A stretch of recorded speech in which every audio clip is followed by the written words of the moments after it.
Olá, boa noite. Começa agora o Jornal da Justiça desta quinta-feira, 30 de dezembro. Partidos políticos questionam do Supremo portaria do Ministério da Educação que proíbe universidades federais de cobrarem comprovante de vacina na volta das aulas presenciais em 2022. Para o governo, somente lei federal poderia exigir imunização compulsória em órgãos da administração pública federal. Esse é um dos destaques da edição de hoje. Você vai ver também. Superior Tribunal de Justiça nega pedido de pai para vacinação da filha de 7 anos contra a Covid-19. STJ suspende liminar que interrompeu licitação de cerco eletrônico para monitorar rodovias do Espírito Santo. Justiça de Roraima proíbe Prefeitura de Boa Vista de usar fogos de artifício com barulho no Réveillon.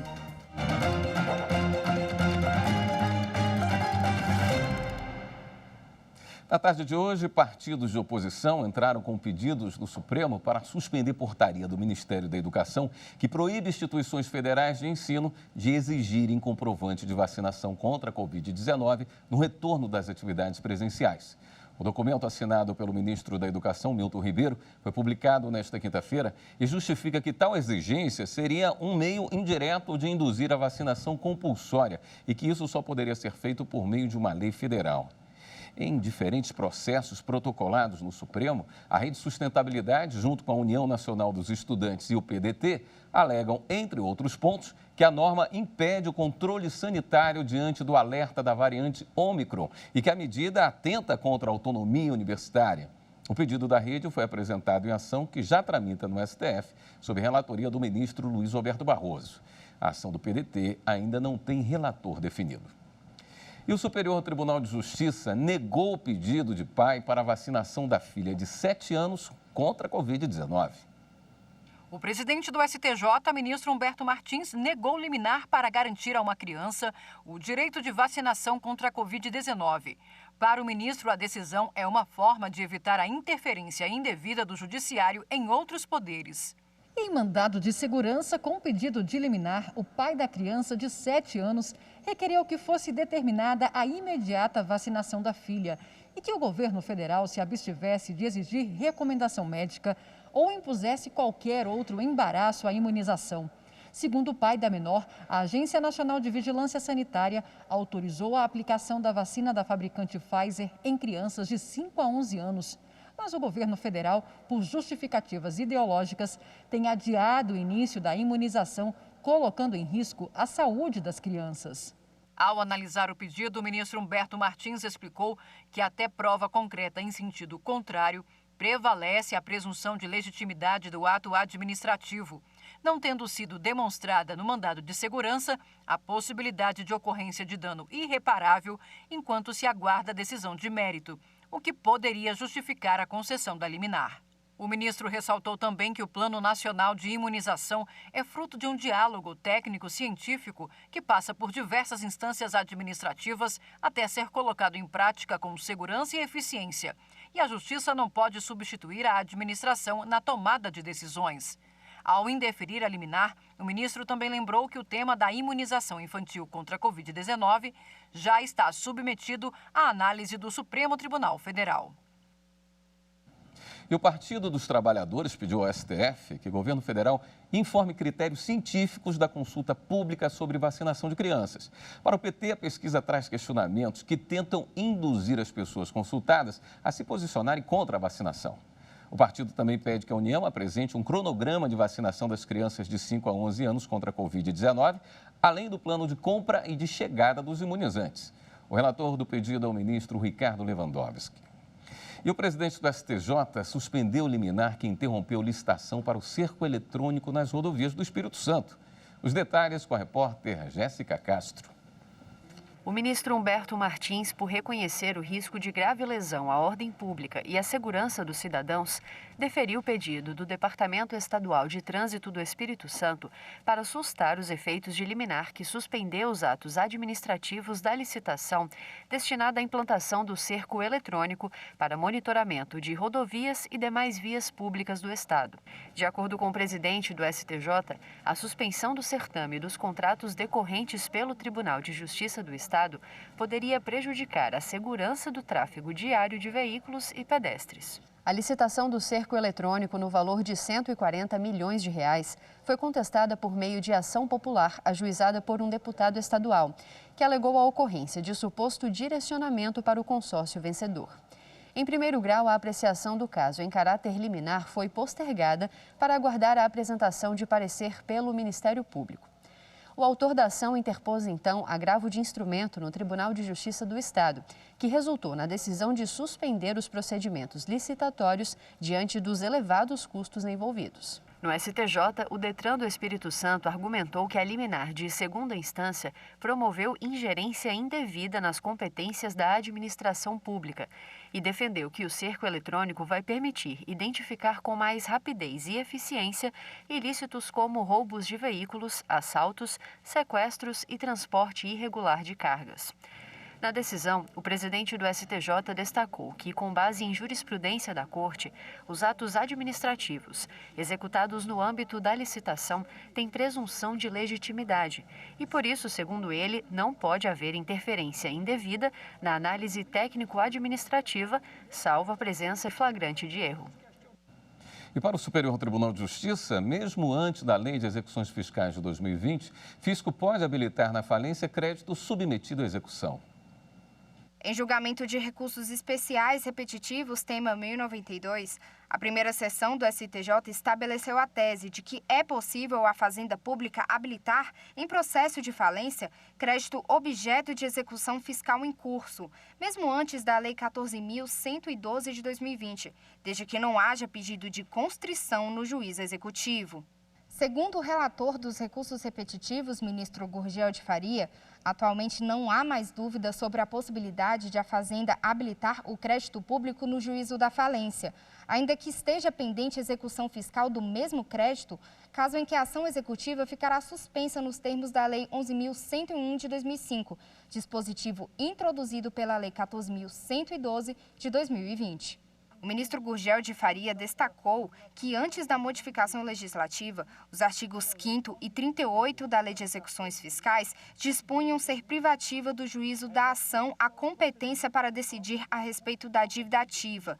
Por outro lado, acrescentou, a Lei 11.101 de 2005 já previa que o juízo falimentar é indivisível e competente para conhecer de todas as ações sobre bens, interesses e negócios do falido, ressalvadas as causas trabalhistas, fiscais e aquelas não regidas pela Lei de Recuperação e Falência, em que o falido figure como autor ou litisconsorte ativo. O ministro explicou que a execução fiscal e o pedido de habilitação de crédito no juízo falimentar coexistem, a fim de preservar o interesse maior, que é a satisfação do crédito público, não podendo a prejudicialidade do processo falimentar ser confundida com a falta de interesse de agir do ente público.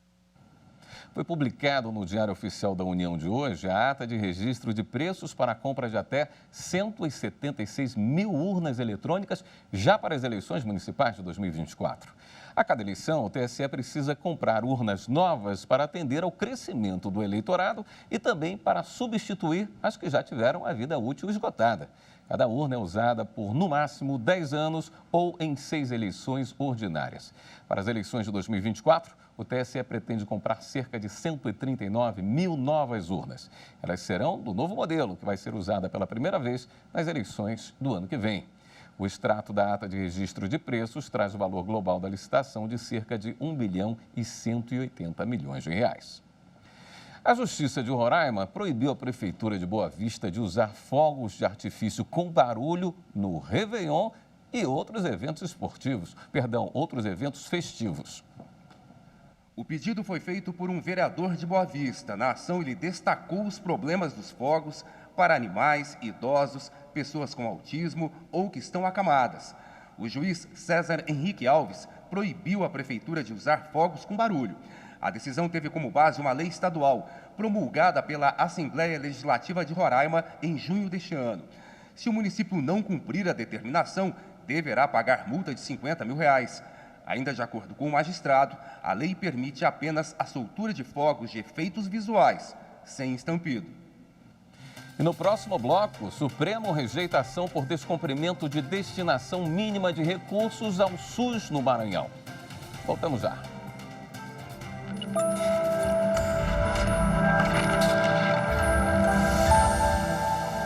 A nossa Constituição Federal, promulgada em 1988, ela contou com a colaboração de várias classes sociais na sua elaboração. E logo ali, no artigo 1º, parágrafo único, já se demonstra todo o espírito democrático em que foi elaborada a nossa Constituição, porque ali consta que todo poder emana do povo.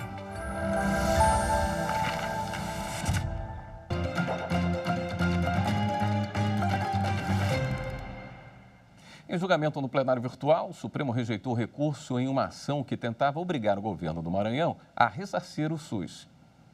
Os ministros do STF rejeitaram agravo contra a decisão que julgou improcedente uma ação do Ministério Público Federal contra o Estado do Maranhão. O MPF pretendia que o governo maranhense fosse obrigado a ressarcir o Sistema Único de Saúde em mais de 946 milhões de reais por descumprimento da regra de destinar no mínimo 12% da receita líquida de impostos e transferências constitucionais para ações e serviços públicos de saúde. A norma teria sido descumprida entre os anos de 2000 e 2007, mas a ação foi proposta em 2014. De acordo com a relatora, a ministra Carmen Lúcia, o pedido de ressarcimento foi feito após o prazo prescricional de 5 anos. Por unanimidade, os demais ministros acompanharam o voto da relatora. Também em julgamento no plenário virtual, o Supremo decidiu que é constitucional a obrigatoriedade de georreferenciamento para registro de propriedades rurais que foram desmembradas, parceladas ou remembradas de acordo com a lei dos registros públicos. A consultora jurídica Karina Zuccolotto comenta esse caso. Olá, boa noite. E em sessão do plenário virtual finalizada no último dia 17 de dezembro, os ministros da Suprema Corte acompanharam o relator, ministro Gilmar Mendes, e julgaram improcedente uma ação direta de inconstitucionalidade proposta para questionar dispositivos da Lei de Registros Públicos, principalmente quanto à exigência de apresentação de memorial descritivo de georreferenciamento para fins de registro de imóvel rural. O principal argumento da autora era de que a exigência desse memorial descritivo de georreferenciamento violaria o princípio da razoável duração do processo, tanto judicial como administrativo. No entanto, o relator, ministro Gilmar Mendes, afastou qualquer tipo de violação de princípio constitucional por entender que o procedimento do georreferenciamento, como condição prévia para o registro do imóvel rural, é exigência proporcional e adequada ao propósito da lei, qual seja garantir a exata delimitação da área do imóvel rural, evitando sobreposição de áreas e resguardando também o direito de propriedade de todos os possíveis interessados. E com isso, afastando, portanto, o argumento de violação de princípio fundamental, o ministro Gilmar Mendes, como eu disse, seguido por unanimidade por todos os demais ministros que votaram nessa ação direta de inconstitucionalidade, acabaram rejeitando os argumentos da autora, julgaram improcedente a ação e mantiveram a exigência, por entender constitucional, da apresentação deste memorial descritivo de georreferenciamento como condição para o registro do imóvel rural. Outras decisões do Supremo Tribunal Federal você acompanha aqui, na TV Justiça. O Conselho Federal da Ordem dos Advogados do Brasil acionou o Supremo questionando alterações na Lei de Representação Comercial no que diz respeito a empresas em recuperação judicial. Na ação, o Conselho Federal da OAB aponta que as mudanças proporcionam tratamento mais benéfico ao representante comercial pessoa jurídica em relação aos demais credores de empresas em recuperação judicial e afrontam um princípio constitucional da isonomia. Para a entidade, a equiparação entre o representante comercial e os demais trabalhadores se justifica apenas se ele for pessoa física, situação em que o crédito teria natureza alimentícia. A relatora, ministra Rosa Weber, encaminhou o caso diretamente para julgamento no plenário. Graças às políticas adotadas pelo Poder Judiciário nos últimos 6 anos, o número de negros e negras que ingressaram por meio de concurso público quase dobrou. Mas isso ainda está longe do que deveria ser. Confira na reportagem de Guilherme Menezes. O Departamento de Pesquisas Judiciárias do CNJ analisou registros dos tribunais brasileiros desde 2015 e constatou: as juízas e juízes negros são 21% do total de magistrados no Brasil. Considerando-se apenas os substitutos, negros e negras são 18%. Entre os magistrados titulares, o número cai para 12%. E entre desembargadores ou desembargadoras, não chega a 9%. No caso dos funcionários da Justiça, negros e negras são 31%. E estudantes negros e negras representam quase 34% dos estagiários. A pesquisa foi feita para verificar o cumprimento ou não da resolução do CNJ, que reserva aos negros o mínimo de 20% das vagas em concursos do Poder Judiciário. Portanto, a meta foi cumprida. Mas, se considerarmos a quantidade de pessoas negras no total da população brasileira, o equilíbrio entre brancos e negros na magistratura só seria alcançado no ano de 2056, caso o ritmo atual de inclusão fosse mantido. O monitoramento dessa resolução nos fez perceber que a inclusão dessas pessoas no Poder Judiciário ainda não foi no ritmo que nós estávamos pensando. Então, é preciso reconsiderar qual é a vigência da Resolução 203, que estabelece 20% de cotas raciais, né, para nós negros, tanto no ingresso da magistratura quanto para cargos efetivos, né, no Poder Judiciário, para servidores, e aí é considerar qual é a perspectiva, então, qual é o horizonte em que nós vamos ocupar um número maior de cargos no Poder Judiciário. E o CNJ deu mais um passo nesse sentido. Assinou um acordo com a Fundação Zumbi dos Palmares para fazer uma pesquisa qualitativa sobre a participação de pessoas negras no Poder Judiciário. E essa pesquisa vai orientar o caminho daqui para frente. E a baixa participação de negros e negras é uma preocupação também no caso de advogados. Uma resolução da OAB Nacional determina que os negros devem ocupar 30% das vagas nas eleições para todos os conselhos seccionais e do federal. A Comissão da Igualdade da OAB afirma que o percentual precisa crescer ainda mais para a afirmação da população negra também entre advogados. Que a gente não chegue, por exemplo, nas mesas de audiência e que efetivamente o magistrado que vai conduzir aquela audiência não lhe confunda com a parte em razão da cor da sua pele, né? Ou que lhe dê menos atenção de que um colega até que ele venha identificar que você é advogada. Que nas catracas você tenha que exibir a sua carteira de OAB, enquanto o seu colega não negro passa de forma muito tranquila. Então, essas são demandas que, enquanto advogados e advogadas negras no sistema, teremos que dar conta, inclusive trabalhando junto a todas essas instituições, no sentido de banir totalmente, eu penso que não, que a trajetória ainda é muito longa, mas pelo menos minimizar para que tenhamos um mínimo de segurança digna no exercício das nossas profissões. A seguir, na retrospectiva 2021 do STF, ministros validam norma do Estado do Rio de Janeiro que proíbe teste em animais para cosméticos. A gente volta já.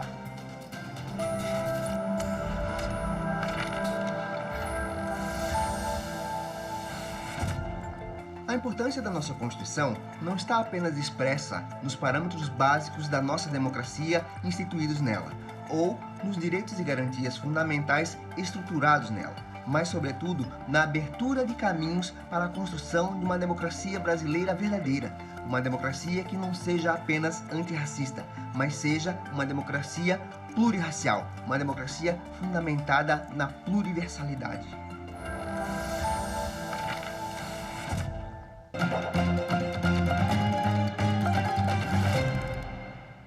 Retrospectiva 2021 do Supremo Tribunal Federal. Na reportagem de hoje, você vai ver como foi o julgamento sobre a validação da norma do Estado do Rio de Janeiro que proíbe testes em animais para cosméticos.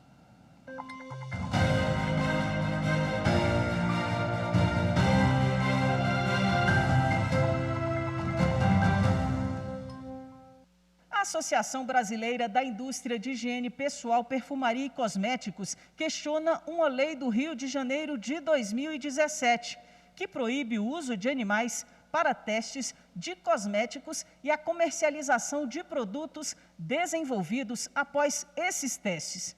A entidade alega que só quem pode legislar sobre o tema é a União, porque se trata de matéria sobre proteção ao meio ambiente. O relator ministro Gilmar Mendes entendeu que o Estado do Rio pode proibir os testes e experimentos em animais, mas não pode proibir a comercialização de produtos desenvolvidos a partir desses testes. Nesse aspecto, a vedação imposta genericamente à comercialização de todo e qualquer produto no Estado do Rio de Janeiro, sem a distinção de sua respectiva origem, parece invadir a própria competência da União para legislar sobre o comércio interestadual.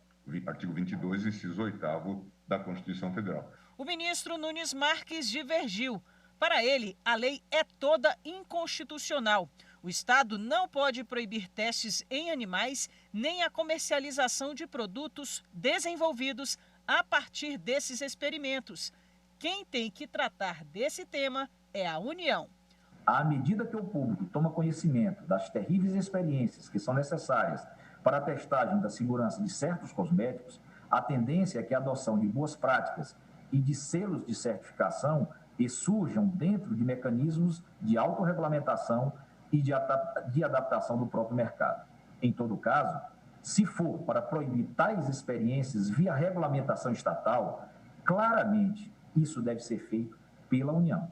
O ministro Edson Fachin teve um entendimento diferente do relator e da divergência do ministro Nunes Marques. Para ele, a lei estadual é integralmente válida. Assim entendo, à luz do desenho normativo de repartição de competências no âmbito do Estado federado no Brasil, que protege a autonomia de cada um de seus membros e, por consequência dos seus entes, prevê a convivência harmônica em todas as esferas. O plenário, por maioria, manteve válida a proibição do uso de animais em testes de produtos cosméticos no Rio de Janeiro. No entanto, a Corte derrubou trecho da norma fluminense que proibia a comercialização de produtos que tivessem passado por esse tipo de experimento e também a obrigação de informar sobre isso no rótulo das embalagens.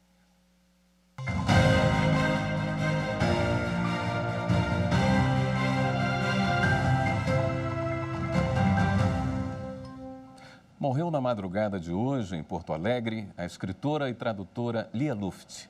Um dos maiores nomes da literatura contemporânea brasileira, ela tinha 83 anos de idade e enfrentava um melanoma, um tipo de câncer de pele que havia sido descoberto há 7 meses, já com metástase. Em 5 décadas, publicou mais de 30 obras, entre elas o seu romance de estreia, As Parceiras, e o best-seller Perdas e Ganhos, e O Tigre na Sombra, escolhido o melhor romance de 2012 pela Academia Brasileira de Letras. Em homenagem a Lia Luft, a TV Justiça vai reexibir o programa Iluminuras, que traz, em 2 partes, uma entrevista especial com a escritora. Ela fala sobre o processo de criação literária, relembra episódios da carreira e como lidou com o distanciamento social imposto pela pandemia. As 2 partes dessa conversa vão ser transmitidas em sequência, a partir das 8 horas da noite de hoje, aqui na TV Justiça. O Jornal da Justiça fica por aqui. Uma boa noite para você. Até amanhã.